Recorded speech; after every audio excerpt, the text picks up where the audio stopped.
Racing isn't easy, but experiencing it is. iRacing puts you in the driver's seat with the industry's leading sim racing game. Drive on laser scan replicas of the greatest racing circuits from around the world. Go head-to-head against other drivers chosen by skill-based matchmaking to ensure competitive racing at every level. Compete across all your favorite series. In officially licensed cars, engineered to deliver the most accurate driving experience possible.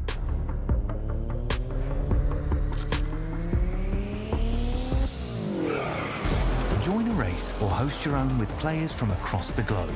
Race against the computer or in a league with friends.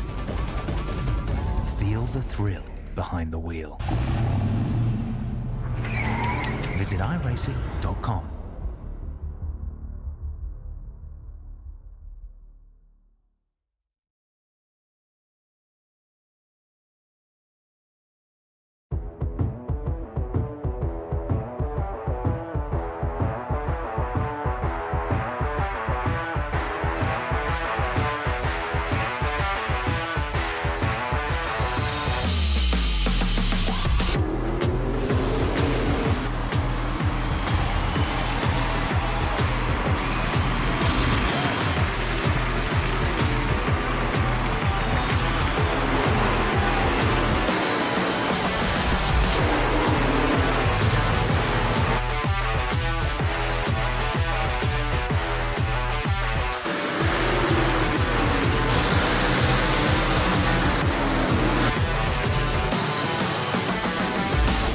World of Outlaws Dirt Racing is available now.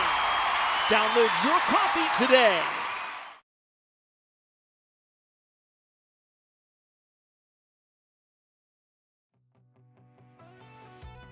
Welcome to Florida. This is the iRacing Grand Prix Series coming to you from the beautiful sunny Sebring International Raceway for round 5 of the iRacing Grand Prix Tour here on SimSpeed TV. Good morning, good afternoon, good evening to you wherever you are watching right around the world. My name is Jay Kennedy, and for today we don't have Jake Sperry with us. He's off on other commitments, but we've got getting up nice and early in sim racing for breakfast here in Australia. Stu Brown joining me. Stu, welcome along to the iRacing Grand Prix Series. Firstly, welcome along to this track. This is going to be absolutely hectic. It's going to be very, very fun, very entertaining day of racing. High grip, high pace racing is what we're going to expect to see here at sunny Sebring. A fantastic track to go racing for round 5 here in these fantastic W13 Mercedes-Benz Formula 1 cars. 2 DRS zones will greet us on this track today. As we look to get round 5 underway, let's have a look at the track itself. Of course, famous for the Sebring 12-hour race. For most of you may know it. But for us today here in Formula 1, we've got 6 kilometres of mixed tarmac for us to have this race here today. So 2 DRS zones to greet us down the Ormond Straight and through turn 6, the big bend down into the hairpin where we expect to see plenty of action. But these cars will be very rewarding to drive here, Jay, particularly through Sunset and down through Le Mans as well in the back half of this track. Certainly somewhere where you can use the grip level of the Formula 1 cars, but will punish you if you do end up using too much of the curbing.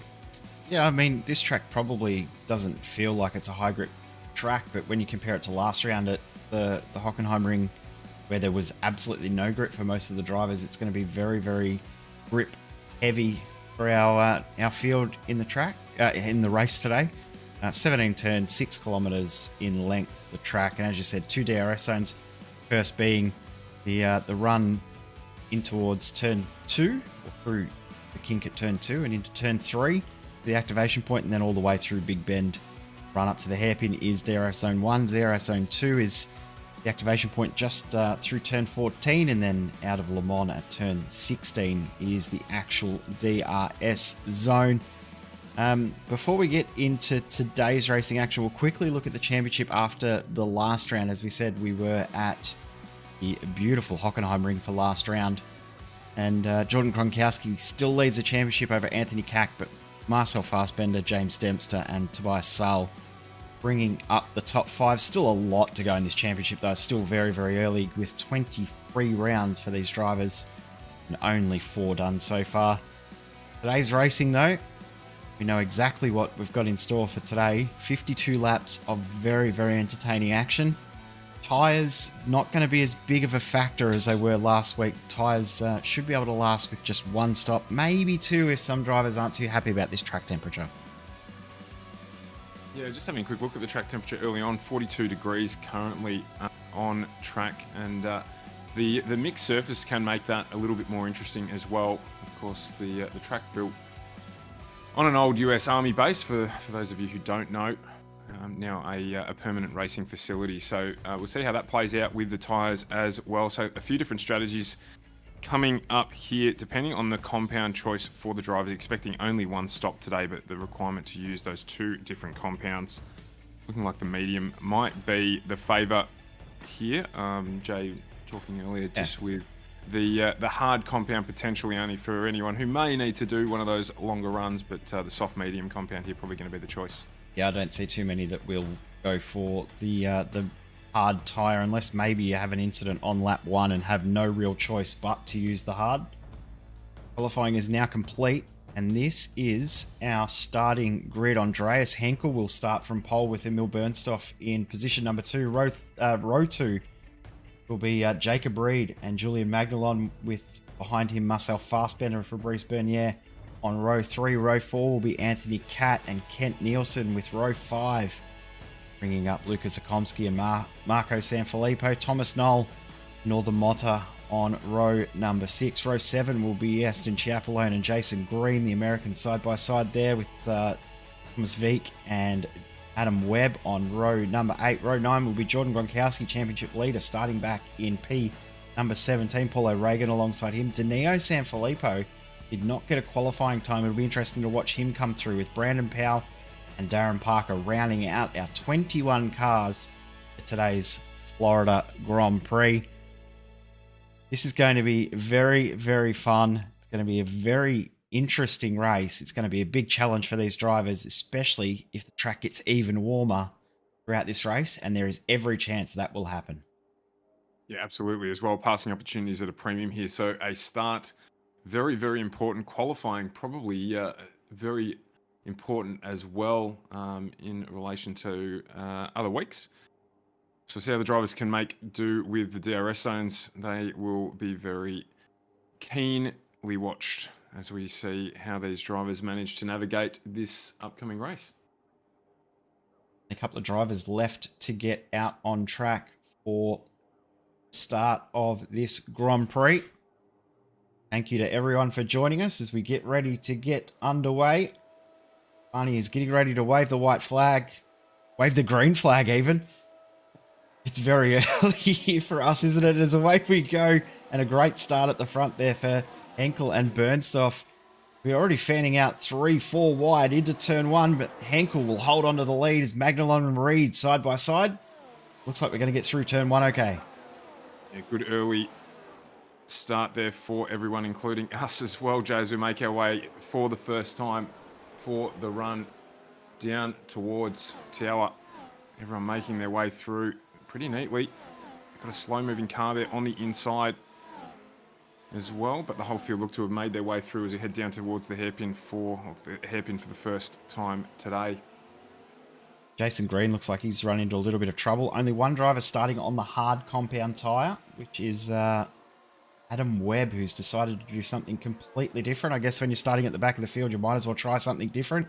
Oh, sorry, I've noticed Anthony Catt also starting on the hard tyre. Starting on the soft is Gronkowski, Danilo Sanfilippo, and Brandon Powell, all trying to make their way forward from the back. Everyone else is on yellow wall medium compound tyre. Yeah, probably not too surprising there, but Anthony Catt doing a good job on that hard compound on this first lap.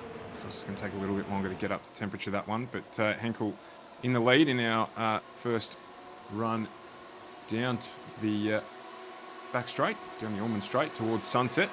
And that high grip through here for these drivers as we're 4 wide heading down there. DRS not activated until lap 3. So for now, just setting in And Sunset, a fantastic corner in these cars, able to get in and get aggressive to get a good run as you head back down across the start-finish line to finish lap 1 for round 5. And it was a clean one. Got a driver into pit lane. That is Northern. He's heading down. Looks like he needs to get a repair. There may be a front cone on that car. And Jason Green also joining him in pit lane. I'm wondering whether those two were involved in that incident we said happened at the start of lap at turn 3. Got a replay of that soon, but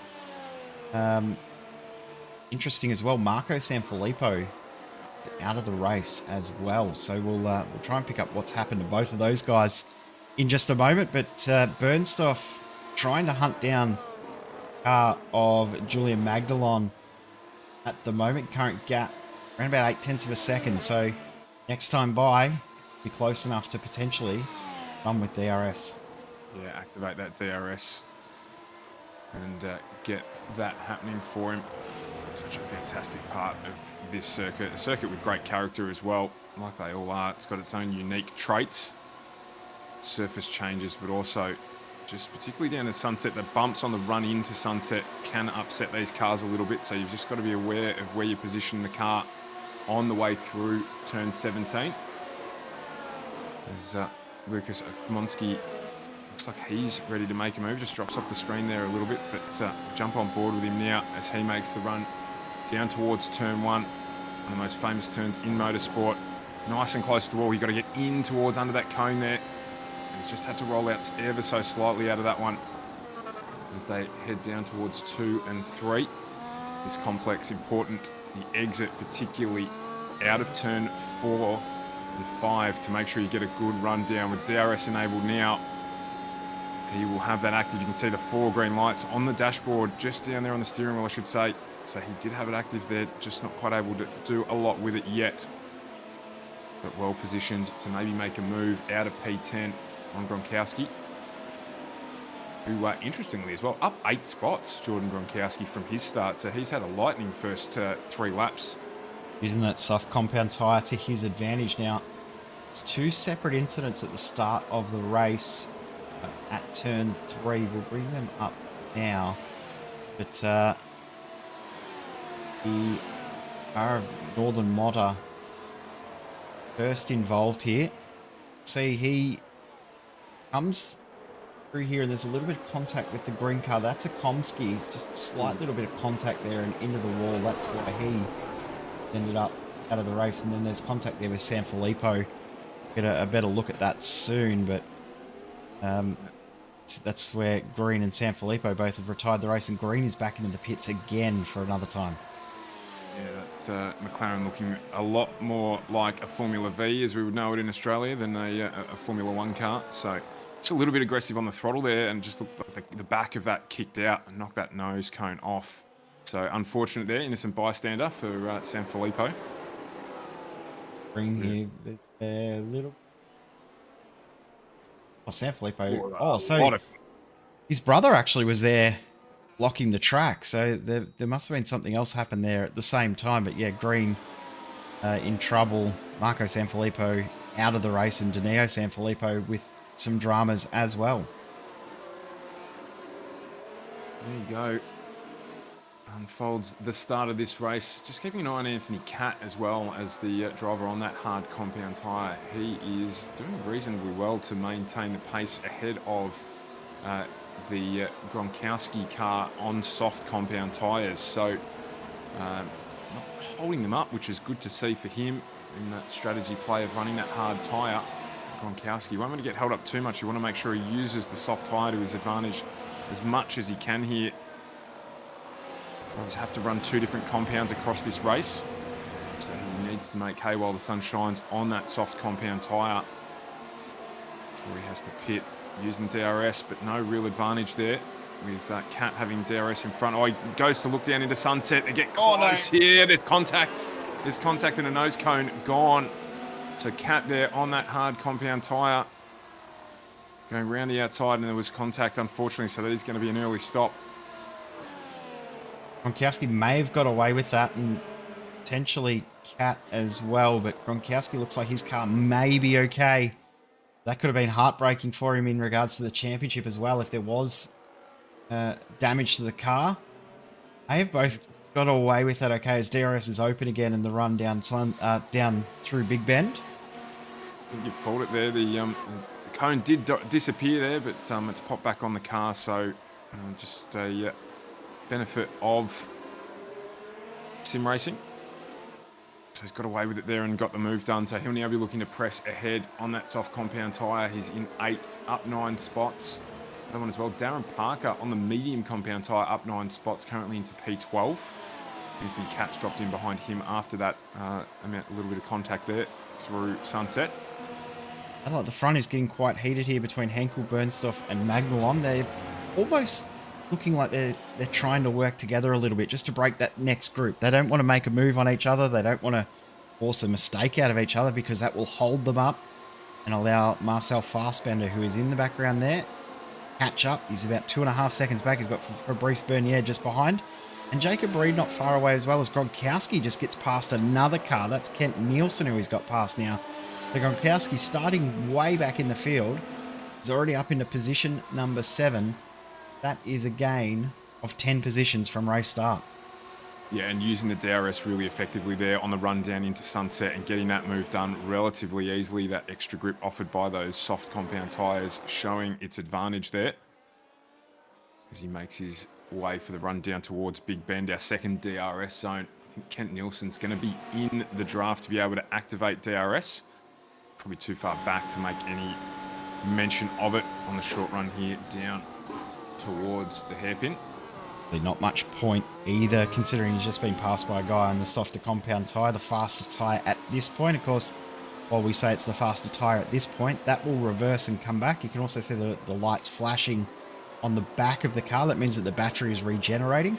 One thing that took us a while, Jake and I, to understand and learn was that a lot of drivers, even though 8th gear is faster and gives you more speed, some drivers will drop it back to 7th gear because that will then charge the battery more. So if you notice them going down the straight but not going into 8th or even dropping back to 7th, that explains that for you. So a little interesting fact we worked out and learnt after a long time watching this series.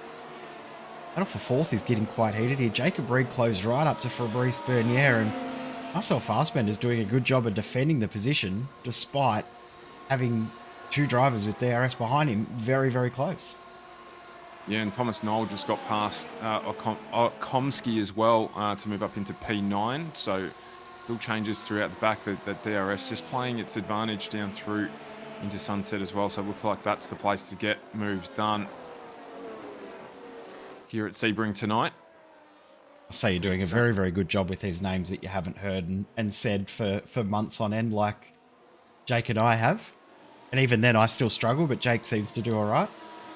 Jake is a unique character in that respect. He does a tremendous job. So privileged to sit in his seat tonight. Just keep it warm with some Vegemite rather than some breakfast tea. I think he's more a Marmite man than Vegemite as well. I imagine he would be. Saw a bit of the old HP sauce though, so Anthony Katz just given up a couple of positions here. He still, I'm thinking, struggling to get the hard tyre up to temperature. I would say that's exactly what's happened there. The hard's still struggling a bit with heat and grip. He drops a couple of spots. It's only really one opportunity to get into 8th, just going back to your conversation, which is right here as Bernier just makes the move and gets it done on Marcel Fassbender. Advantage of the DRS there. Gets it done through Sunset. Really, that's the only opportunity to get into 8th at this track. Thomas Knoll gets through on Kent Nielsen as well in the exact same spot. Said before about the front 3 almost trying to work together and breaking the gap between those guys behind. They have done that with Darren Parker in the green version of the Mercedes Formula car. Got through on Lucas Akomsky. I don't know where McLaren come from. That's circa 2020. yeah, that gap between the front three and that next three of Bernier, Fassbender, and Reed is now at about 4 seconds. So just that little bit of being held up has definitely hindered them as through goes Darren Parker on Thomas Knoll. That was a very, very nice pass. And now here comes Chiapolone trying to get through on Lucas Akomsky. I was going to say trying to take advantage as well, just of that narrow line he had to take down through the hairpin to make the way up towards Tower now on board here with Chiapolone. Oh, see, there you go. You got me. Chiapolone just making... I was going to say you could just call him by his first name, but even then that's a little difficult as well. Yeston, regular in the series. I'll just go with Chia for tonight, if you'll excuse me, just so that I can make sure I get it out. For those wondering as well why we're struggling so much, it is 20 past 5 on a Saturday morning here in Australia. The East Coast. Opens and just see here, I think it's Bernier and Reed. It's Reed and Fassbender. Fassbender's dropped to the back of this group. Dropping. And have a look at who's coming along behind them as well. Gronkowski's coming along and using these softs very well. We see that drop-off for the softs, pace-wise, comparatively to the medium, is somewhere around lap 18 on the stint. So it should be good for 18, 19 laps. From then, the drop-off will be quite extreme. But remember, Gronkowski's going to have to go to at least a medium tyre after these go away. So any advantage he's got now will become nullified when all of the drivers already on the mediums will then go to the softs later on. Yeah, so it'll be a good closing segment for this race when we get there. But until then, just having a look on board with Bernsdorf. It's gap down at the front now. I think it may be thinking it's push time. They've got it out to that 4 seconds that they were wanting to give a little bit of breathing room. Now start to apply pressure as Bernsdorf. You can see the green light on the dash. That means he will have DRS enabled after this corner here at Le Mans. Maybe even just trying to break that DRS zone activation to Magalon behind him and make it a 2-horse race at the front of this group. He's just pulled away a little bit there from Magalon, so if he can work together with our race leader Henkel, maybe they can break away. There's a move here. I think it's Reed getting his job done down through Sunset as well. It's the driver's favourite there. But, still going to maintain pressure here with Bernier as they head down towards turn 1. Fantastic in these cars. It's just flat out. No other car, well, very few other cars are able to do that, as we've got, it looks like Darren Parker into pit lane. It's a very early stop for him, only on lap 10, but it doesn't look like there's any damage to the front wing. We can tell very quickly whether he's getting a front wing change based on the pit stop time. And you can tell because the rear wheels are down on the ground, front wheels aren't, that he's getting a front wing change. 10-second stop, that definitely means front wing. So, had a little bit of damage to the front, decided, well, I better get that fixed because I'm too slow. Gone back out on another set of medium compound tyres. Yeah, okay, so that's makes sense. Like, it'd be probably not quite the right play to go to the hard tyre from here. And still run that medium tyre and then potentially switch to the softs at the end and see what he can do to resurrect a couple of places in this race. Well, at this point of the race now, hard tyre runners running between 1 minute 35 and 1 minute 37 lap times. But you compare that to Gronkowski, who is the fastest on the softs. He's running 1:33.4, so he's 1.5 seconds a lap at least faster than the drivers on the hard compound tyre. I don't think that's the right call. I think going to another medium and then splashing in maybe with 15 to go, 10 to go softs is going to be the smart play there. Lap 35 will probably be the pit window. The mediums can last a full race. You are a little bit gentle on them. Just seeing Bernsdorf's just got through on Henkel. Henkel's made an error. Yeah, he has. So, got an off track as well, so I'm assuming that he might have run a little wide. Have a look on the replay here. Yeah, he has just dropped off into the dirt. He's actually done really well to hold that, but it's just exposed him there to the pass as they head down towards Tower through Collier there. So that's allowed Magnelon as well just to close up on the back of Henkel. So Henkel's got a little bit of work to do here.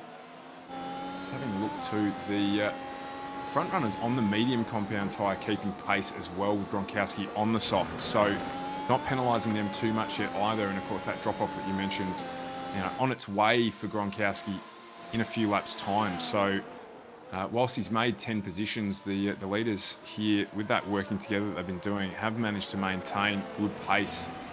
The DRS activation helping them keep that together. So you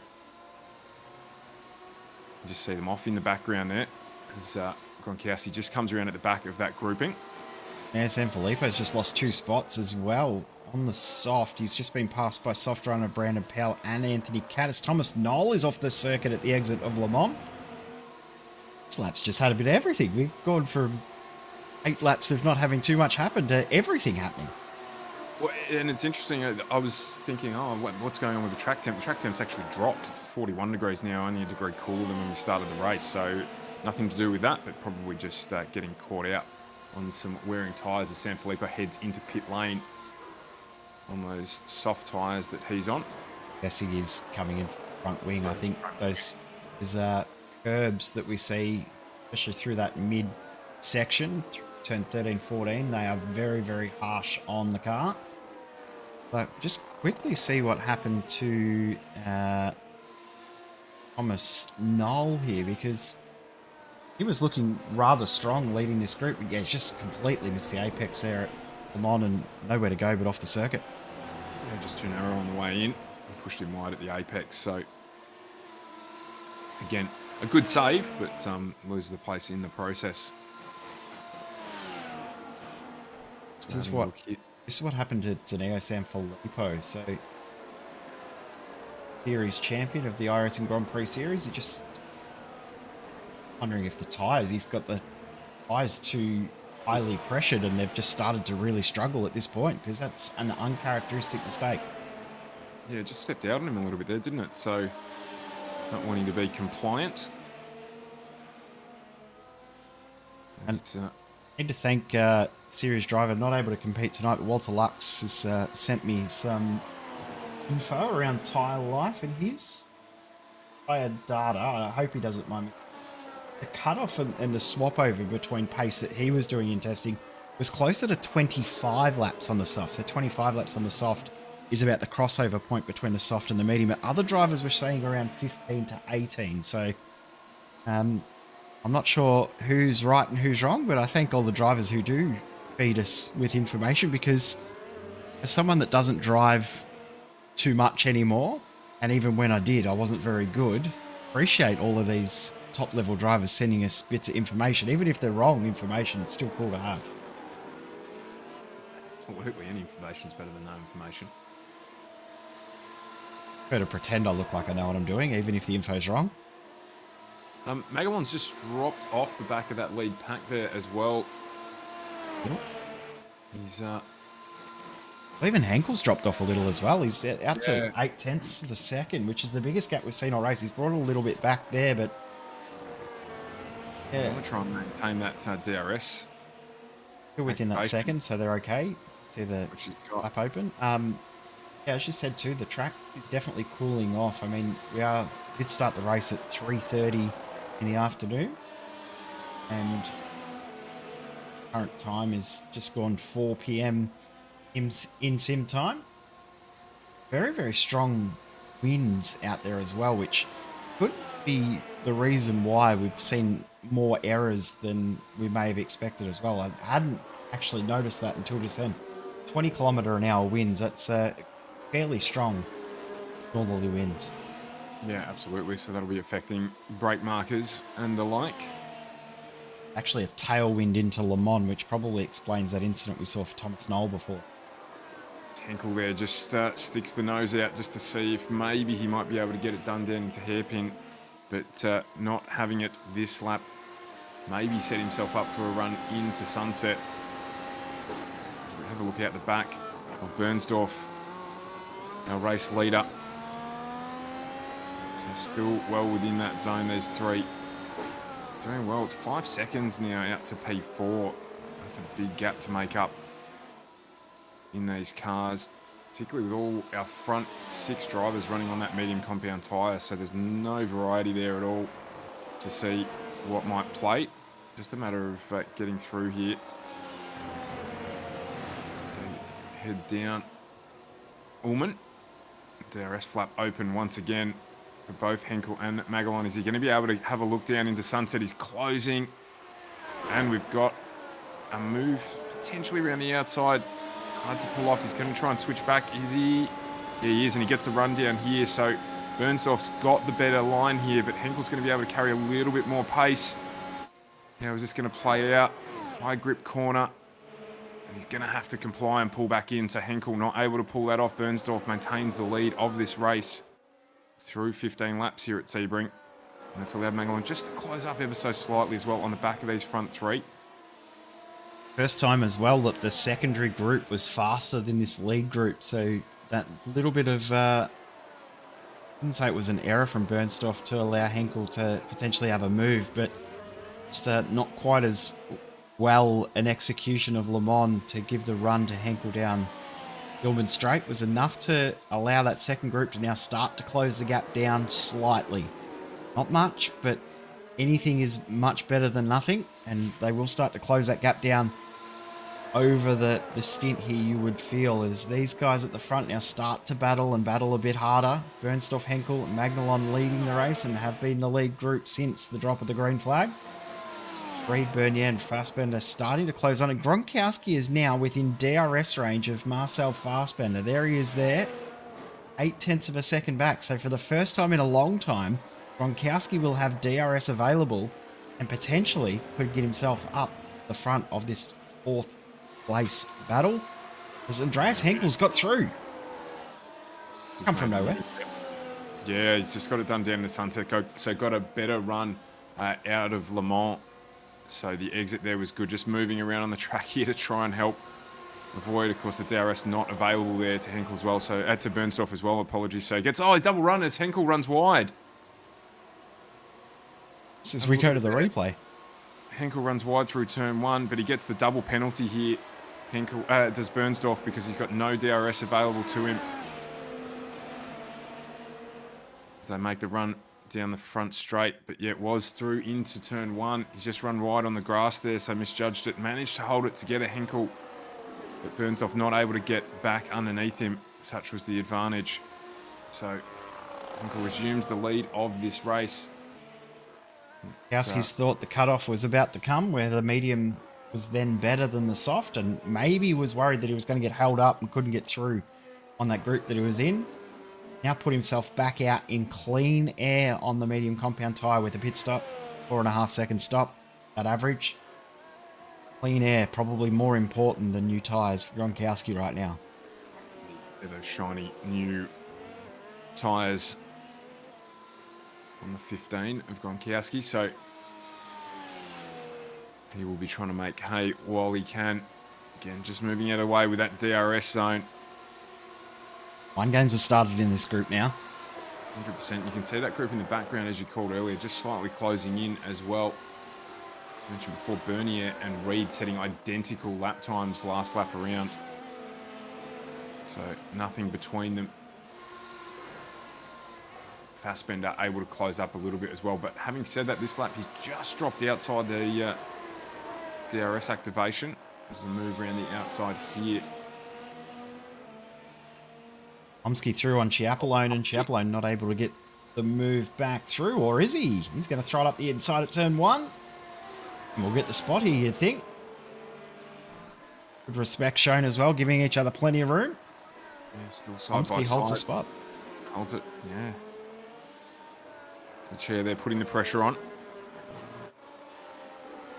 Anthony Catt now closing in on Thomas Knoll as well. So maybe the hard tyre for Anthony Catt now starting to finally perform a little bit. Yeah, get the dividend, pay off for the move that may not have felt like it was overly optimal. Interesting as well. Remember we saw Danilo Sanfilippo come in early to get that front nose cone changed after his softs. We were worried about his soft tyres.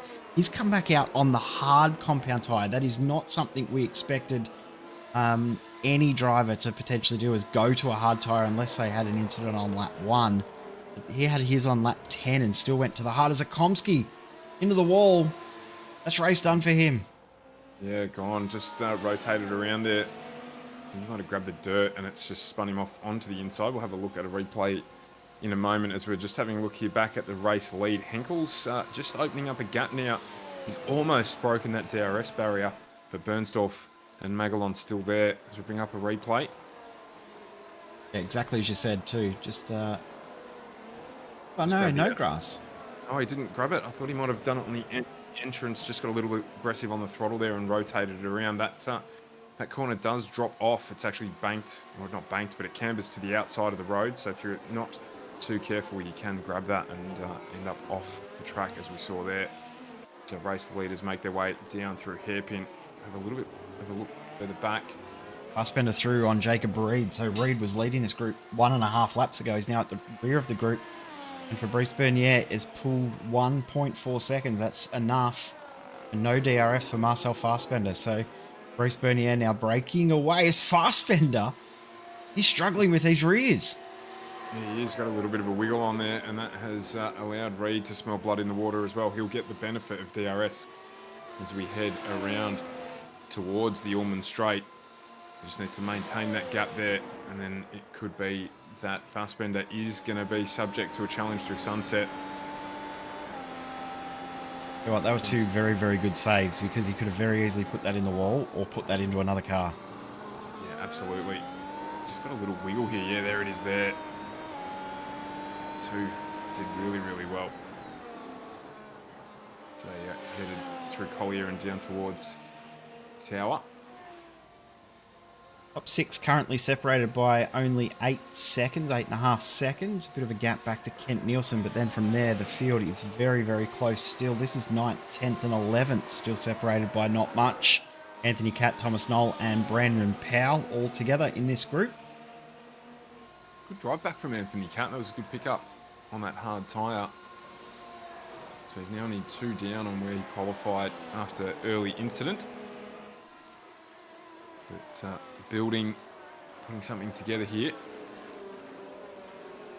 Keeping an eye on San Filippo as well with that hard tyre strategy that he's running.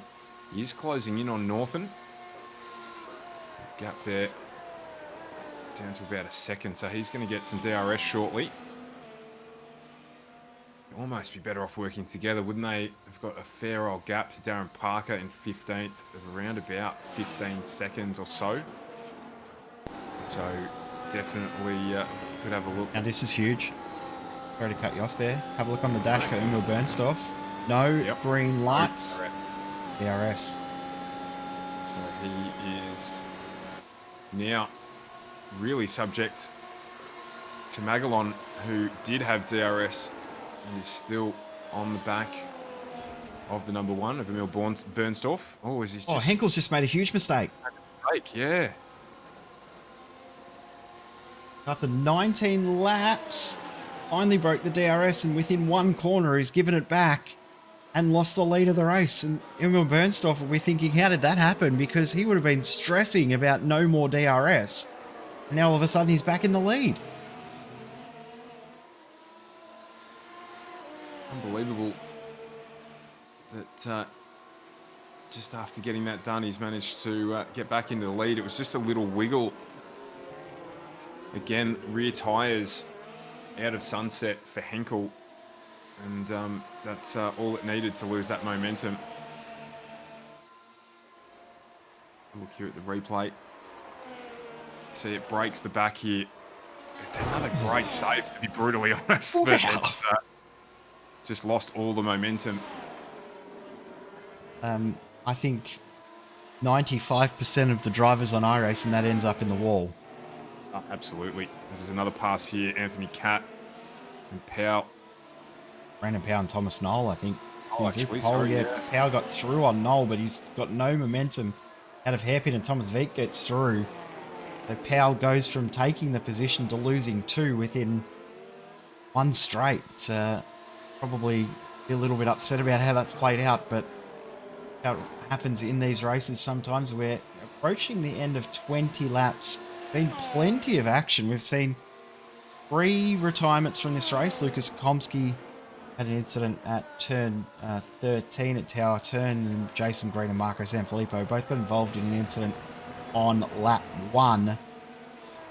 Everyone else is still going. Everyone is still on the lead lap. Adam Webb, the last runner at the moment. He's running the hard compound tyre, trying to bring it home. His pace is a little off at the moment, so hopefully when he gets onto the soft tyre later on, he'll be coming back to him. Jacob Reed trying to get back past Marcel Fassbender. He might be able to get it done under brakes here. Beautiful move in the end there, and that's easy as you like. I don't think Fassbender stressed about challenging that at all. Saying that, he's got the momentum to maybe get it back. Yeah, he got the drive out of hairpin there, and he's looking what he can do here. He's going to position here very difficult. He's going to try and get down the inside into the braking zone. A couple of bumps there as well that'll upset the car, so he's got to be careful around how he considers to try and get that position back. He'll be eligible for DRS as Northern into pit lane. Be eligible for DRS on the run down towards Sunset again, but actually he's just dropped off a little here. He has. You still get DRS. He's already passed the activation point, so you'll still get DRS. Now that pit stop is interesting. As here comes Henkel back on Bernstoff. Every time I look at the timing and see, they're about 4/10 back. I don't think there'll be a move. All of a sudden there is. That pit stop for Northern Motta is very important because he has pitted and gone off the soft tyre after 20 laps. So that gives us around about that 32 lap, 35 lap window that we're expecting. That proves that theory quite correctly. Yeah, absolutely. I was also just thinking in the background there, as you see Henkel set off into the distance a little bit here, that he may have cooked his rear tyres. He was just struggling through Sunset on the lap subsequent to the one where he did lose the lead of the race. And then, of course, to contradict me, the next lap gets it done at Sunset on Bernstoff. But Bernstoff looks like he's struggling. He's almost out to a second gap already on Henkel. So he will have to be careful not to lose DRS as Thomas Knoll heads into pit lane. That pit stop... Yeah, the pit stop from Knoll seems a bit strange. As you said, he's on the medium. What's he going to go to? He's going to go to soft. So you'd think that he's going to go for a 2-stop strategy here. So Thomas Knoll has gone from medium to soft at lap 22. Going to have to come in and get another set of softs, you'd think, at lap 37, 38. He's really going to have to push hard to capitalise on that as well, because he's going to come out with some fresh air. But, of course, other drivers will make stops throughout his run on those soft tyres. So I'll keep an eye on him. Speaking of keeping an eye on San Filippo, still in 16th on that hard compound tyre, but closed the gap now to Knoll, who has pitted. But Knoll, you'd expect, will be able to... should drive away. Push ahead, yeah, absolutely. There's the gap at the front, just sitting now at around 3/4 of a second between the gap. Look at the gap that Bernier's pulled on Jacob Reed and Marcel Fassbender while they've been battling as well. It's out to about 3 seconds, so that's happened relatively quickly too. What, 3, 4, maybe 5 laps worth of racing for them to pull that sort of gap is pretty impressive. So Bernier doing very, very well there, and got another taker in the pit lane from the medium tyre. Kent Nielsen has come in, was leading that next group, and another one coming in behind. Is that Thomas Veek coming in as well? Brandon Powell also coming. So but 2 medium and 1 soft runner coming into the pits here at the end of lap 22. It's a long run on those softs as well for Powell, so he's done well to maintain that and run with those medium compound guys. He'll be pretty happy with that, you'd expect. 23 laps out of that soft tyre. As now Nielsen and Wick jump onto the soft tyre, so they're going to run a 3-stop strategy as well. Potentially try and push to the end of the race, but that would be 25 laps. No, my maths has faulted me there. 29 laps even on that soft compound tyre. So too many is probably the right answer. Unlikely to get that done. So they will be running a 3-stop strategy as well. Igbalon's going to get himself up into second for the first time in a long time. He'll get past Emil Bernstorff, but have a look at the gap. These two now have lost to Andreas Henkel. It's 1.25 seconds. That is too much for DRS, and it's now out to 2 seconds. Just from that little bit of overtaking. Also just seen that Danilo Sanfilippo has retired the car. So what has happened there? I can pick up what's happened to him, but he's now out of the race. Gone from having both to no Sanfilippo. Yeah, I'm going to have to find somebody else to keep an eye on now. with him out of the race. As we have a look here, replay. It's just broken the back again. It is a little tricky through there in these. If you get on the power a little bit too early, I should say, it can break away from you. Pretty innocuous though. Didn't look like there was too much damage to the car, but potentially decided that he's had enough for tonight or this morning, lunchtime, wherever you are in the world watching the broadcast. Isn't it weird though? We still say tonight, even though it's nearly 6 a.m. for us. We still say tonight because it's just embedded that our sim racing is done at night time. Now there's the proof that the soft tyres are good. Thomas Knoll picks up the fastest lap of the race on his first flying lap on the new soft compound tyre for him. First time into the 1 minute 31s. You'd think by the end of the race, once we see all of these guys out there on softs at the front, we might see times into the 1 minute 30s. That's that moment a fair wallop on the fastest lap as well, nearly a second. That's the benefit of no traffic. No traffic, new tyres and lighter fuel load. Gap's closed ever so slightly there with Magalon just pulling it down under 2 seconds, down to 1.5 between himself and Henkel at the front. As we're on board now with Gronkowski, as he looks to get the job done on Anthony Catt down the sunset. Catt still on those hard compound tyres, doing a great job. There's Chia under pressure in front of him. Wondering if Gronkowski may end up doing a two-stop here because of his early run onto the medium tyres. Whether he'll come in with, say, maybe 11, 12 to go and go into the softs and absolutely express pace at the end. We know he's got express pace leading the championship. You don't lead the championship for no reason. So see if that may be the strategy. But I'm thinking if he can, he'll try and make these tyres last all the way to the end of this race. But whether the pace drop-off's too extreme by the end in comparison to those around him who will be on fresh new soft tyres. Well, and that's what this strategy from Anthony Catt, I really like it. I think he's positioning his race really well. If he can stick in with another car that can keep him activating DRS and maintaining that lap pace, when he switches, I'm assuming, to the soft, you'd be expecting that he's going to switch to the soft tyre to run out this race. He's going to be in a really good position to press, for a top 5 position potentially in this race. Comes Gronkowski going the long way around turn 14 and into the curb and over the curb. Has that damaged the front wing? Fingers crossed it has not. Still get DRS because the activation point, he was side by side with Anthony Catt. Not normally a move we see through there. Not a usual move in tin tops, let alone an open wheeler. Is he going to come into the pits? No, so he may have got away with that. No damage to the front wing, but a little heart and mouth moment there for him, and he'll be worried about potentially doing that again.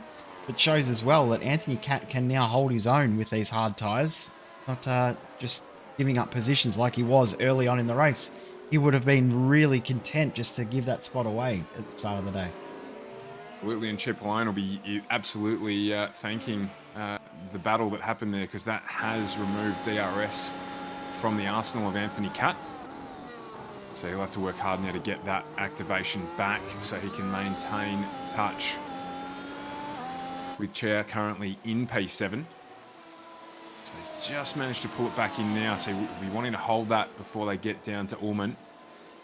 Oh no, Gronkowski contact between Gronkowski and Catt. Turn 10. No, Catt also still slow, but this could change their strategy. It could change everything. Darren Parker gets through and gains a spot, but Gronkowski and Catt coming together, and you feel like maybe that was a little bit too ambitious. Have a look at the replay. Just not sure how far up he was. So as we head down, I think he's potentially outbroke himself. Yeah, and just not managed to pull it up, and just not enough room there. That corner gets quite tight.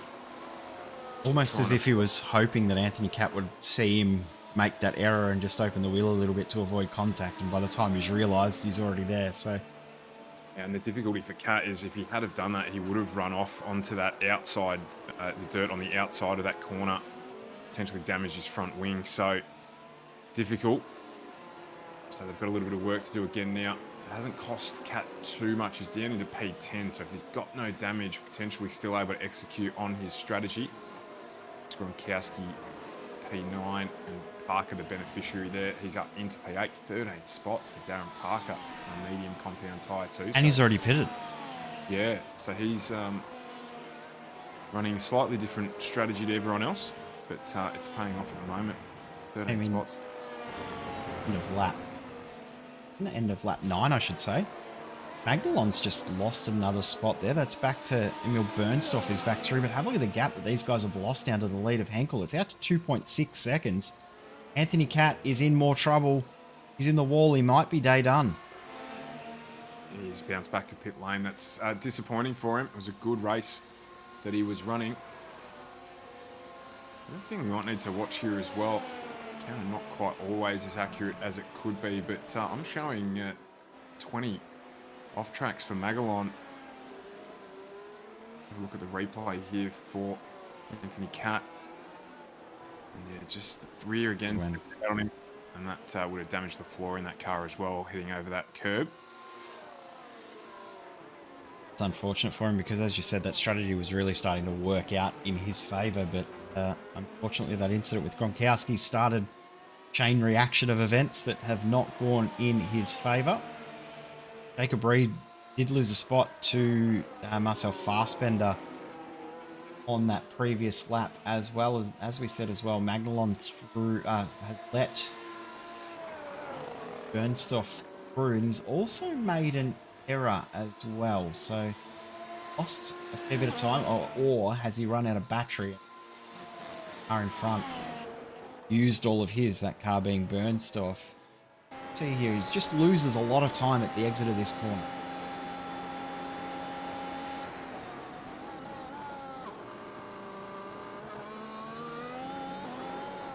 Oh, okay, that explains it. So those medium compound rears just starting to struggle a little bit. That's 29 laps through this one.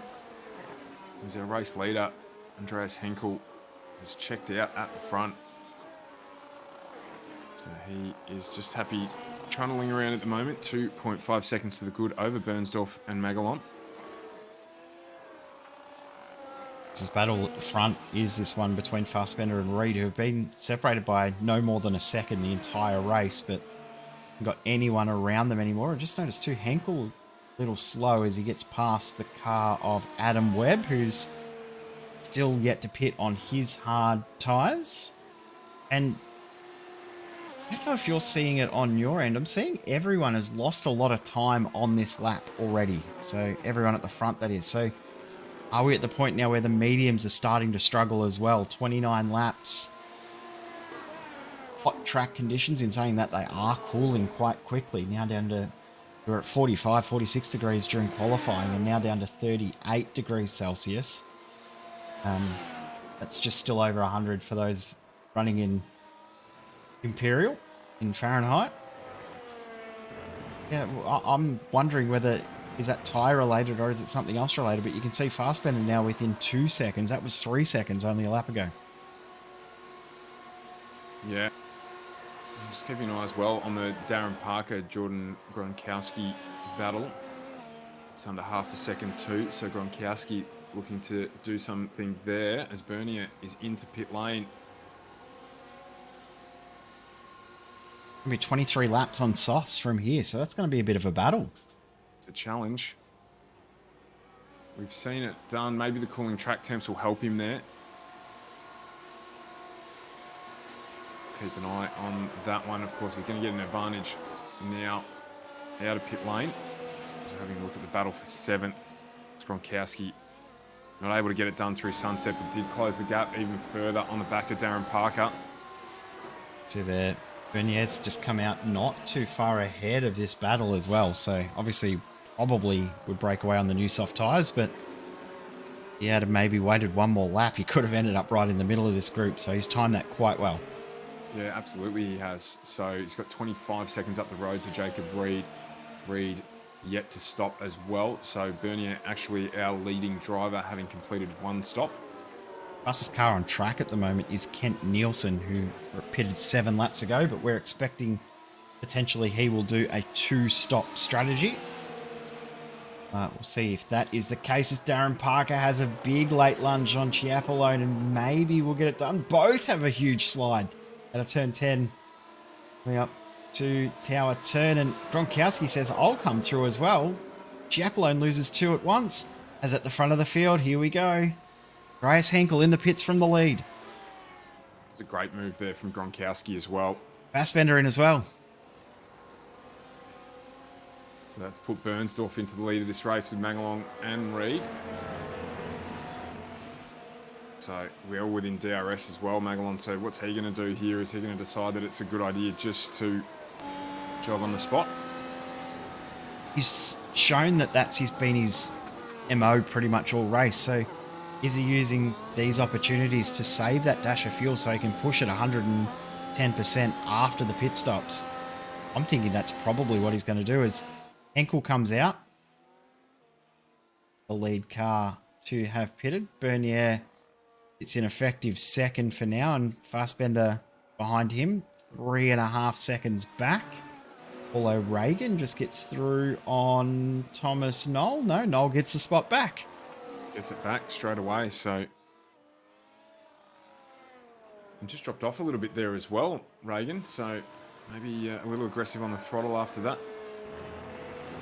How does Bernsdorf and Maglon respond to Andreas Henkel coming in for those soft tyres? I think Magalon, he's going to go a bit further. He's going to do maybe another 2 or 3 laps, so I think Bernsdorf's going to come in now. Big risk here, of course, as well. Actually, reverse that. I think it's the other way around. Big risk here as well, of course, is the time that they'll lose whilst Henkel is on that soft tyre. He's going to be able to make a little bit more of a gap out of it as well. So they just need to be careful not to lose too much ground while they maintain and run that longer strategy. As Henkel comes around, he's going to head up past Magalon, who's on his way out of pit lane now on those soft tyres. So we really want to have a look at that changeover between laps. So of when Henkel gets up to speed, which will be this lap now, and just to see how Bernsdorf goes on these closing laps. Done 33.7 last time around.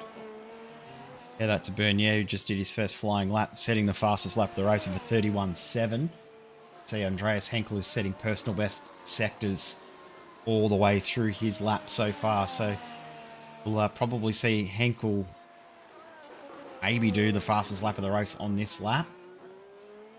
Going all out attack at the moment. Magalon also trying to push on his out lap to try and close down as much time as he can, but it's out to 5 seconds, a gap between Henkel and Magalon. That's the difference in one lap. Remember, at the pit stop was about 3 seconds between Bernsdorf, Henkel, Magalon in that group at lead 3. It's now up to 5.5, just based on that 1 lap difference as Bernsdorf comes in now. Yeah, he had to. He was going to lose way too much time if he didn't. And as you were just touching on, that 3-second gap at the pit stop as well. Really going to be extended.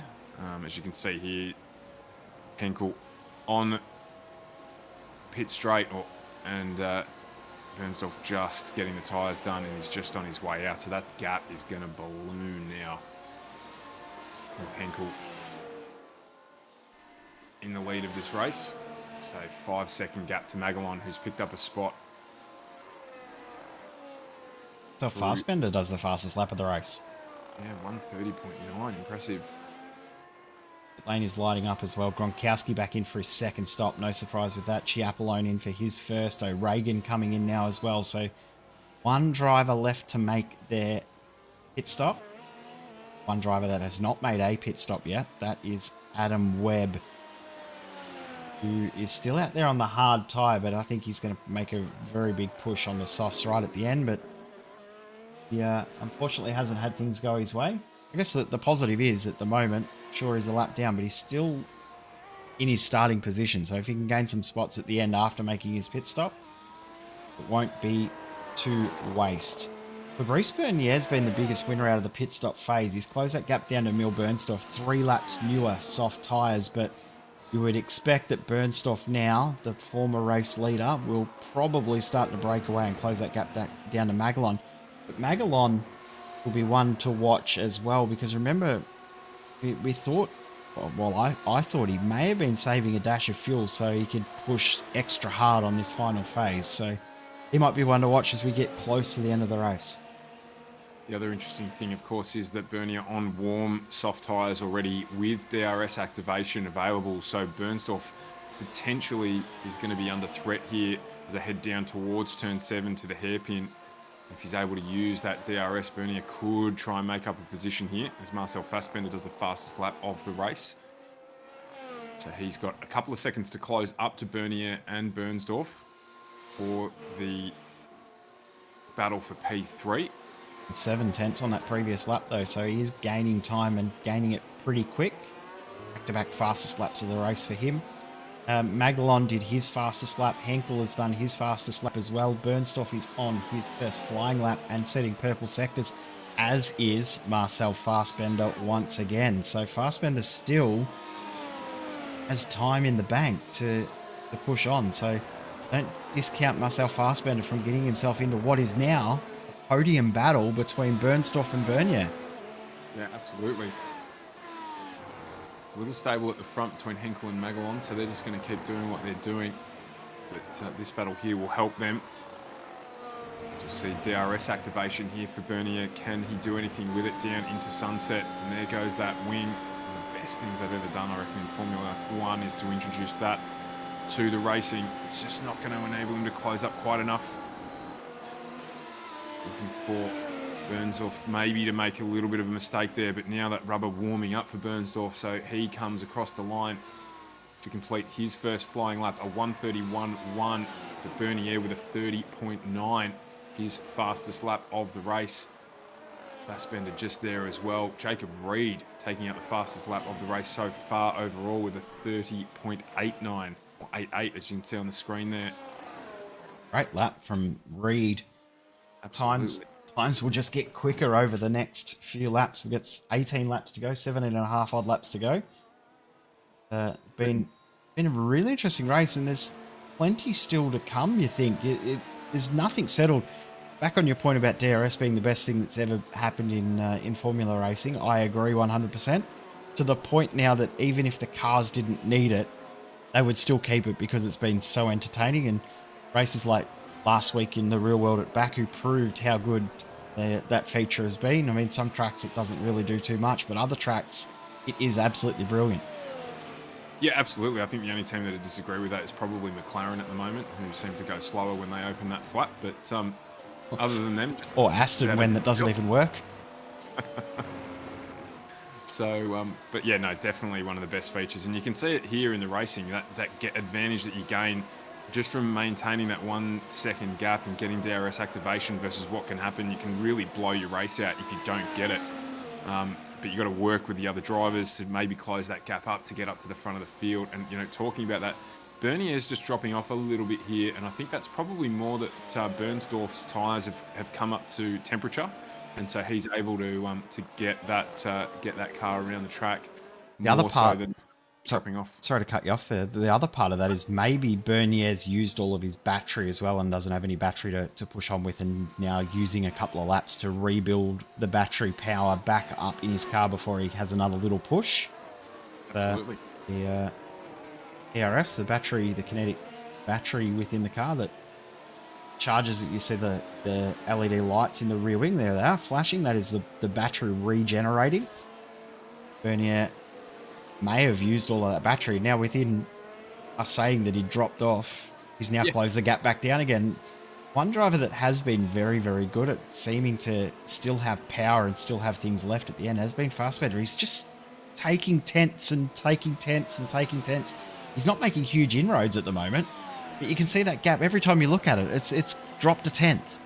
He's building. He's building. He's putting together the back half of his race really well. And yeah, I mean, if he has done that little bit of conservation as Brandon Powell leaves pit lane on the soft compound tyre in P15, he's positioning himself well for a charge at the end, pun intended. So Bernsdorf here has Bernier close right up on him as well as we have a look at Henkel out in the distance, just enjoying the sunset here. Oh, sunset, I shouldn't say that. The sun. That's the other end of the track. Magalon goes through, yes, absolutely. So I actually also just looking at the sector times, Bernsdorf seems to be a little stronger than Bernier through the first half of the track, and then Bernier is just able to close it up through that back end of the track. So you can see here again the gap's blown out to sort of 0.3 of a second for Bernsdorf, just getting away, and then expect Bernier to close that back up again as you can. The gap's closing as we've got Parker, Nielsen, and Knoll all on the soft compound tyre. Jumping into pit lane. I'm surprised to see Nielsen and Knoll back in. Remember, they pitted early for a set of soft tyres on about lap 22 to 23, so they've come in for a second set. And Darren Parker, who pitted on lap 8 or 9 to get a front nose cone and front wing replaced, he's come back in to get another set of softs and go back out again. And it's worked out well for him because he's jumped up into P9, or he's maintained P9, I should say, through that pit lane process, and still up 12 positions, our biggest mover of the day so far. So have a look at Paulo Reagan. He's got Thomas Knoll. Knoll's just come out of the pits behind him. Yeah. So on a fresh set of softs. Reagan about 4 laps earlier to grab a set of those himself as Moto comes in. The one driver in the field yet to make a pit stop. Adam Webb. Still going out on those hards. Absolutely. So just playing the real long game here. I think he's setting up to set the fastest lap of the race right at the end. Oh no, don't do that. Don't do that. Don't damage the floor right at the end of this stint. I'm thinking he's coming in this lap. Yeah, there can't be much left on those 38 laps in. Changing track conditions as well. Well, the model when he came in for hit stop changed the front wing as well, so he's had something happen to him. And I'll take back that Adam Webb's pitting. He's definitely not when he's running that wide through Sunset Bend. Still at 37 degrees. 15 to go here. Round 5. In on 15 lap old tyres. So we weren't going to make it another 15. And he comes. Make a second stop. So it's pretty evenly split on how many stops everyone's done between 1 and 2. So got Gronkowski, Parker, Nielsen, Knoll, Veek, Powell, and Motha, who have made at least 2 stops. Motha made 3. Webb still yet to make 1 stop, but on the 1-stop strategy, O'Regan, Chiapolone, Reed, Fassbender, Bernier, Bernsdorf, Magalon, and Henkel. Obviously, not every driver is great at performing at every track, so sometimes they will sacrifice track position and points to make sure that they get a finish in these sort of races, and that often is what wins your championships, isn't it? It's not necessarily about winning races, it's about getting points in those races that you can't win. Yeah, it's about building. You got to put together the whole season. Nobody won a championship on the first round. So I was just having a look at that as well. We jumped on board here with Fabrice Bernier. He is teetering on the edge of losing DRS. He just activated it down the Ullman Straight. He was about a 10th or a 100th, I should say, away from losing it in the activation zone. And once again, just getting it into the DRS zone. We'll just see if we can stick with him here through towards the measurement zone. Just through this kink, here's the point. There it is, green light on. So he's okay for now, but you're right, that gap is stretching out to right on a second, isn't it? And when we were talking up Marcel Fassbender as well, started to now lose a little bit of ground. So maybe he's pushed those tyres a little bit too hard too early. Yeah, or maybe as you've touched on, spent a little bit too much battery. So just having to recoup some lost energy. But yeah, Bernie is going to have to be careful here. Bernsdorf will be keeping one eye on that to see if he can break that DRS zone, and that will set him free. So we head down through turn 1. Fantastic camera angle here. You can hear just the tiniest little bit of lift there, and these things just grip. Lost it. And it's out now, yeah. So he was just teetering, so the measurement gone. He won't have the advantage of it down here, and Burnsdorf will be looking to take some advantage out of that down towards the hairpin. Just keep an eye on that gap. It's just over a second now. He's closed it up in the braking zone, so a good seesawing battle there for P3 at the moment, but Burnsdorf just holding off the challenge from Bernier as Fassbender as well, just moving out over 4 seconds. So things starting to stabilise, and finally Adam Webb has decided that those hard tyres have had enough, and he's jumped into pit lane. 38 laps he lasted on those hard tyres from the start of the race. Decided that's more than enough. Don't discount Jacob Reed from this as well. Look at the last lap time between Reed and Fassbender. A full second quicker was Jacob Reed on the last lap. He's got it down to 1.7 seconds. At the pit stops, it was around about 3 to 3.5 seconds when he rejoined the race. So remembering he's also on the newest of the soft tyres within this lead group, as every single car in the field now is on the soft tyre. Yeah, absolutely. Good spotting there. So Reed gap now just under 1.5 seconds. So he'll be, in fact, it closes even more. He'll be looking to challenge Fassbender, get into that DRS zone if he can by the end of this lap. So we'll keep an eye on that gap as it continues to close through turn 1.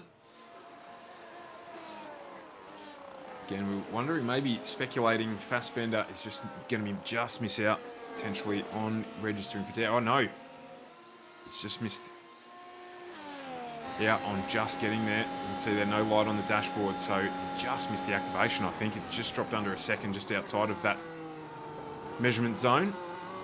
Should be there for the next one though, and that's the probable more important one, isn't it? The one down the Allman Straight, because we've seen plenty of moves into Sunset Bend. We haven't seen too many at the hairpin, but definitely seen him at Sunset, so he can close in. He's already down to 0.6 of a second. So has Fassbender hooked the tyres too early? Has he gone too early on them? And has he worked them too hard now to really be gentle on them to bring this home at the end? In saying that, Jacob Reed makes an error through Tower Turn, and now does not get DRS for this run down Sunset Bend, down towards Sunset Bend.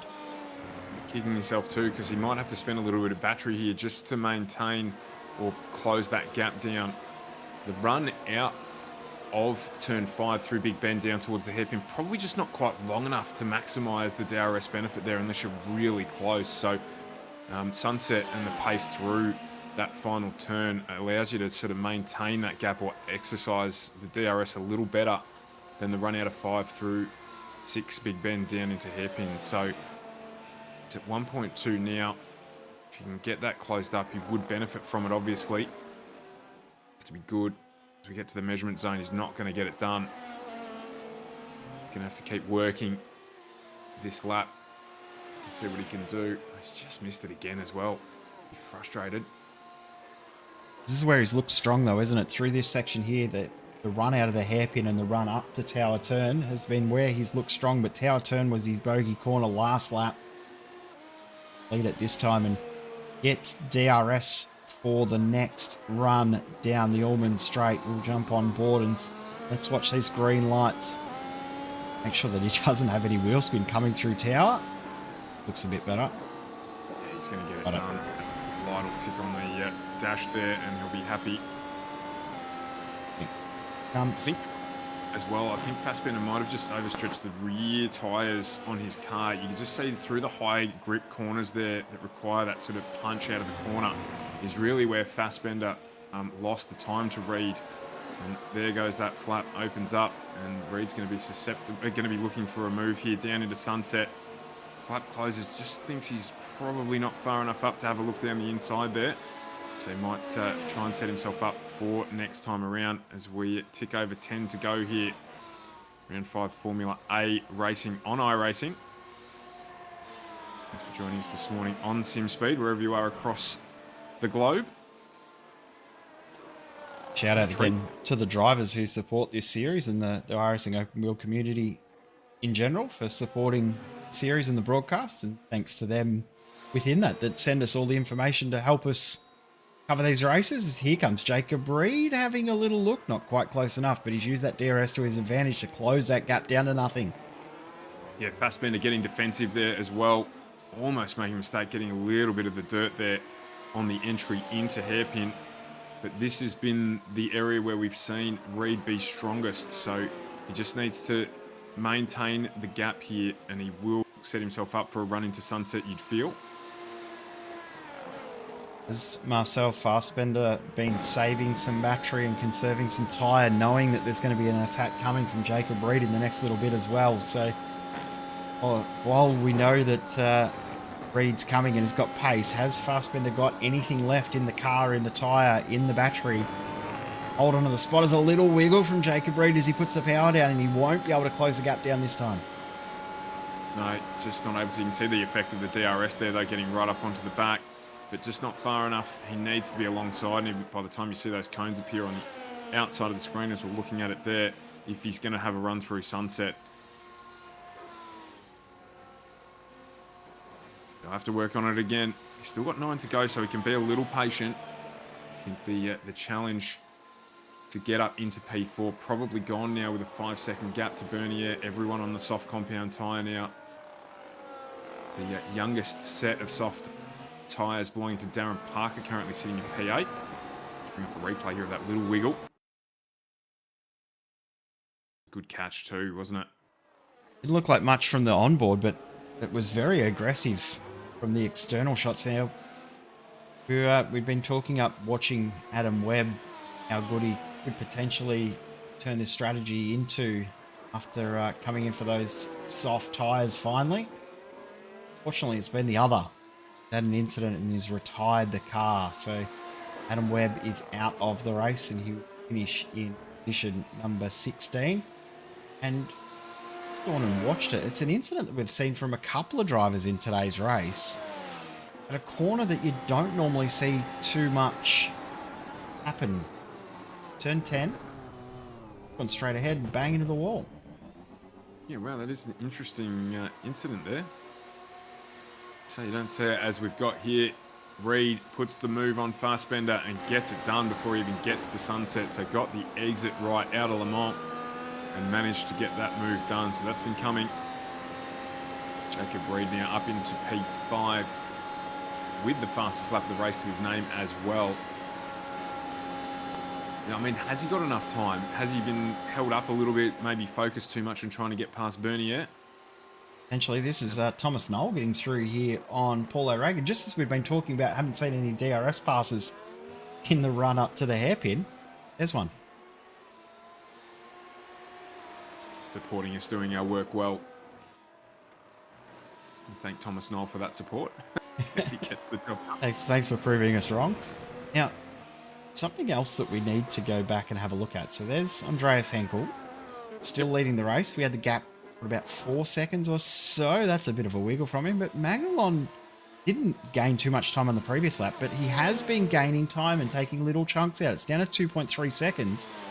One little wiggle like that from Henkel, that puts Magalon into DRS zone. So this isn't done at the front here, and Bernstorff isn't far away as well. He's only 2.7 seconds back again. So the lead isn't finished.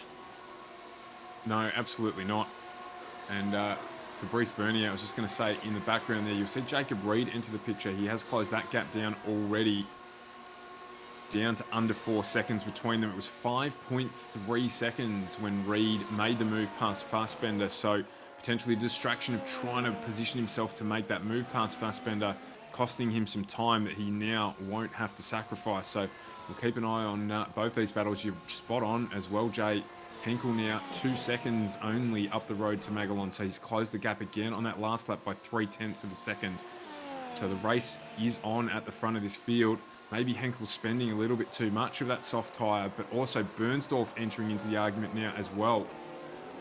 Well, remember we said before that Magalon didn't look like he was pushing at all in that first stint to potentially save fuel so that he had excess fuel to burn, literally fuel to burn in this stint, push at 110% rather than be at 99%, still managing a fuel number in the final phase of the race on the soft tyre, which a lot of drivers end up doing. They just try and match the fuel number as closely every single lap, whereas maybe Magellan's decided, I'm going to save every bit of fuel I can in the first stint and push it 100% at the end. And if that's the strategy, I think it's going to pay off for him here, because he is flying and going at a rapid rate.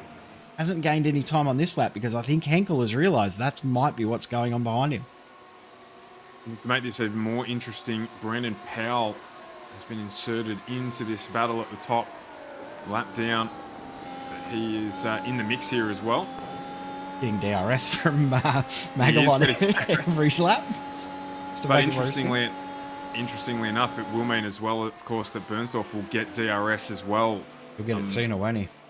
When he gets there, so that could help close that gap down. So lots to play out with only 6 to go here. Been a fascinating race. It's had big ebbs and flows. It's been war of attrition. We've had 6 retirements out of a 21 starters. Only 15 cars left on the track, 13 still on the leading lap.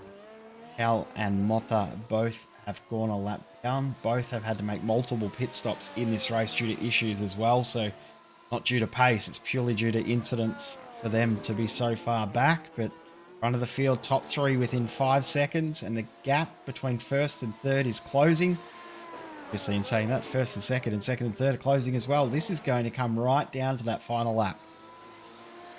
Also just caught my attention, Jordan Kronkowski, a second slower last time around than Darren Parker, so that gap closing between 7th and 8th, and Parker on 4 laps fresher soft tyres as well. So that may play out into his advantage as he hunts down Jordan Gronkowski for P7, and that would put him a massive 14 spots up if he can get that position in this race. So a good drive from him tonight, irrespective of what happens from here on in, but he is closing that gap. Even if he doesn't gain another spot and get past Gronkowski, that's still an amazing effort to gain 13. Remember, he didn't set a qualifying time, started dead last, has ended up in position number 8 at the moment in this race. So very, very nice drive. We saw before Thomas Knoll get past Paul O'Regan. O'Regan might be able to come back here. Is he going to be able to get the move done and close that spot back up and get back into 11th? I think he could. Yeah, it's only half a second, so he's going to get DRS here. And look, he gets a good exit there as well. So they make their way through Bishop down to Le Mans to get onto the Ormond Straight. So he's within DRS here. Oh no, he's grabbed way too much curb. You can hear the bottom of the car bottoming out there on that curb. He's got the DRS activation still, but that's only going to save him losing a little bit more time than he would have. That damage will affect him as well. Did it damage the nose of the car? Capelone and Nielsen also have closed in as well, so don't discount that battle right at the end of the race. One thing I love about this series, and I've loved ever since we started broadcasting iRacing Grand Prix Series and now the iRacing Grand Prix Tour, is how much action seems to happen right at the end of the race. You get all of these stories that don't feel like they're going to intertwine at all, and then all of a sudden they all meet at the end, and you don't know where to look because there's just so much happening right at the end of these races. It's incredible to watch. I think Darren Parker now realised, hey, this potentially could be a position. I'm thinking Gronkowski's gone too early onto the softs. Remember, he started on the soft tyre. He only lasted 14 laps on that first stint of softs. He's now on his 16th lap of these softs. I'm thinking he doesn't have the car performance or the car setup to make these soft tyres last anywhere near enough in comparison to others around him. 100% agree with you. I've had him on my monitor for a couple of laps, and he's just struggling a little bit. So whether he's just a little bit more aggressive on it or it's setup based, as you say, he's really struggling a little bit for grip in some of the faster corners as well. So it wouldn't surprise me if we see a wiggle from him.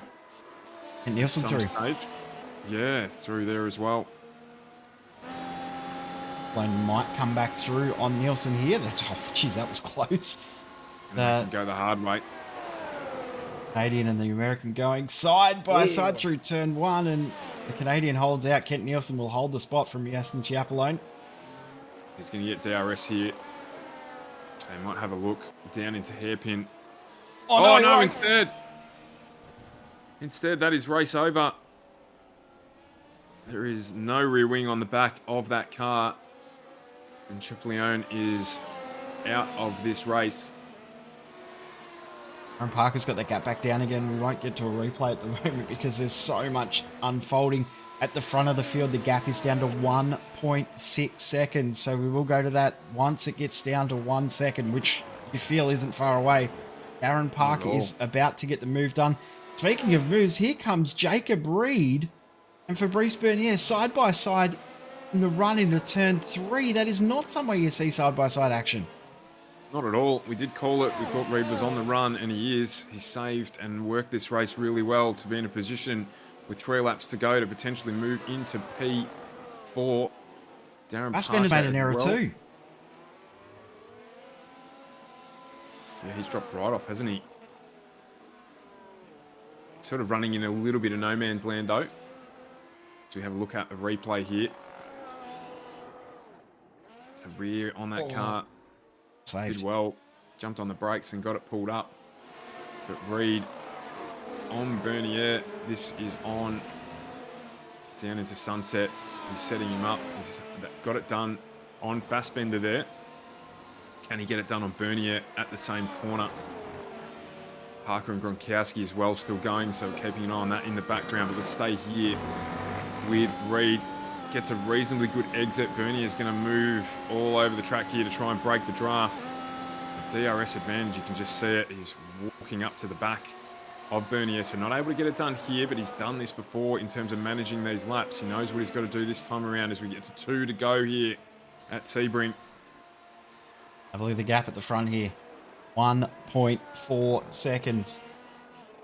Does Magalon have anything left to push on? Has Henkel got enough fuel in the tank to make it home? Has he saved enough to make sure he makes it? Every single race in this series, you do need to save a dash of fuel to make it home. Has he been able to do that at this point? Jacob Reed not close enough to get the move done. Darren Parker not close enough to get the move done in the background. So we'll stay with this battle here at the top of the field. Andreas Henkel has led for a lot of this race. Is he going to be able to hold on? How and where is Magalon just a little slower on the exit there, so he's pushed back out to 1.5 seconds. Tell you why, watch this. A little bit of a wiggle. Just some oversteer there, costing him. Looks spectacular, but it's not fast. So that gap's ballooned back out. No DRS. Reed and Bernier, DRS there will be active. You'd imagine Parker and Gronkowski as well. DRS will be active there. So it's going to be plenty of action down into Sunset this time around when we head to accept that white flag for 1 lap to go. You can see Henkel getting through Sunset here. 1.3 seconds, the gap between him and Magalon. As Barney waves that arm wildly, Henkel will be welcoming that one. 1 lap to go, 6 kilometres around Sebring to take out this win. But there's far from over for the battle for P4, my mistake, as it's a 10th down into turn 1. Bernier gets it done there, but Reed hot on his heels. Reed's got to be smart here. He knows that the move there isn't on. He's got to focus on the exit out of this corner to get the run down into hairpin. How's he gone? Oh, a little bit of traction loss there. A little bit it's cost him, but he's got DRS here. Heavy defense from Bernier down the inside as you'd expect, but Reed's going to drive right past him on the outside and get that move done. Bernier has a look. He's nowhere near close enough to close that out, and Jacob Reed moves up into P4. Great drive for him. As Parker got the move done as well on Gronkowski down into Sunset, so he moves up into P7. I don't think Bernier's got anything left. He was on the battery regen very, very early, so I think he might be done. Magalon as well, I think he is done. I don't think he's got enough left here. Andreas Henkel, only a couple of corners left to hold on and win 5th round of the iRacing Grand Prix Tour. 1 corner left for him, and he's got 1.6 seconds of advantage. Andreas Henkel looks like he might be able to get some redemption here. Heartbreak for him a week ago, but tonight here at Sebring, he drives to the win. Congratulations, Andreas Henkel. What a victory that was. Magalon brings home second, and Bernstein looks to bring. Oh, Bernstorff almost lost a spot there to Jacob Reed and Fabrice Bernier. I think he might be low on. He's out of fuel. Looking at that, yeah. Cole and O'Regan still going at it. They've just Still made fighting. contact actually on this lap. Got them on the screen now. Yeah, Bernier's jumped straight out of the car, so maybe having nothing left there. Quickly watch this before they get into the DRS zone on the final run. Watch the exit here of Hairpin. Wheels come intertwined there. Oh, wow. As O'Regan got damage to the car, potentially he won't be able to close that gap down. And look, he's just dropping time. So I'm thinking they've both got damage to the car from that, but more so for O'Regan as how's that for the last lap of the race. Northern Water race hasn't gone in his favour, but why not put in the fastest lap of the race in the last one if you haven't had a good race? Oh, I love it when drivers do that. Just chime in at the end just to prove that if it had gone their way, they probably would have been a contender. So good lap there from Mota as well. A 1:30.31. Took that away from Jacob Reed, who'd held that fastest lap for quite some period of time. What a race. Absolutely Round 5 brilliant. of the iRacing Formula A Grand Prix Series. 52 laps around a cooling Sebring track sees Andreas Henkel take out the win ahead of Julian Magalon, with Emil Bernstoff coming in third. Jacob Reed with driver of the night for mine coming in P4. Fabrice Bernier coming in with 5th.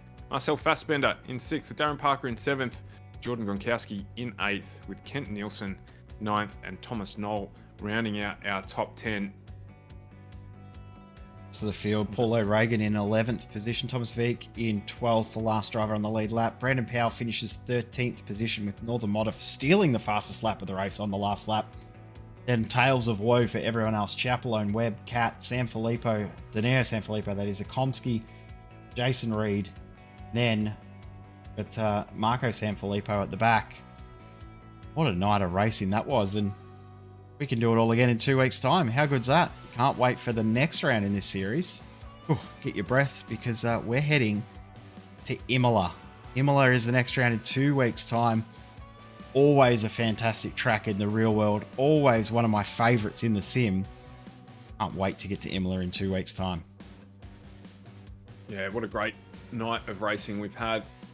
We've got 3 pairs of drivers right at the end there, all fighting for position. And Henkel just too good at the end of the day to take out the win here. So that does us for today, Jay. Round 6 at Imola, as you said. 19th of May, join us here on SimSpeed. And of course, throughout the week, plenty of racing to come on SimSpeed TV. So if you're looking for your sim racing fix, this is the place to be. SimSpeed TV. Thanks to iRacing, and the iRacing Formula A Grand Prix Tour at Sebring.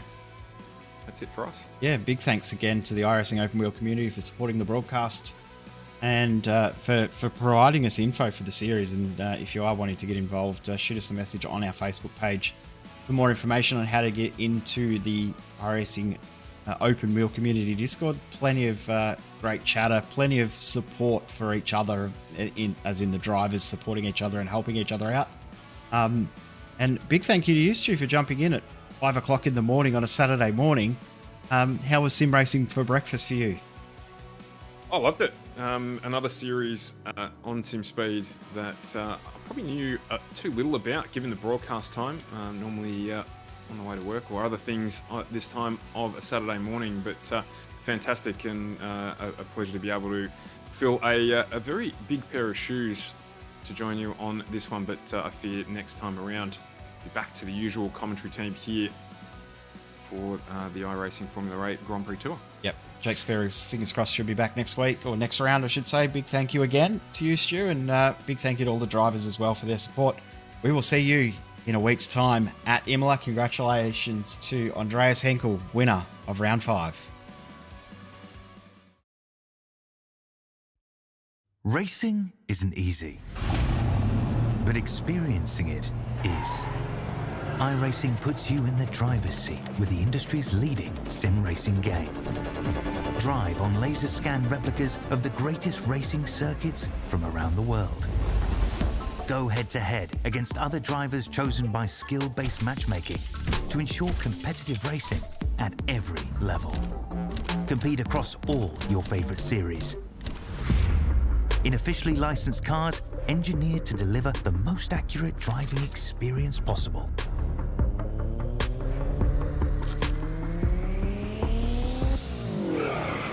Join a race or host your own with players from across the globe. Race against the computer or in a league with friends. Feel the thrill behind the wheel. Visit iRacing.com.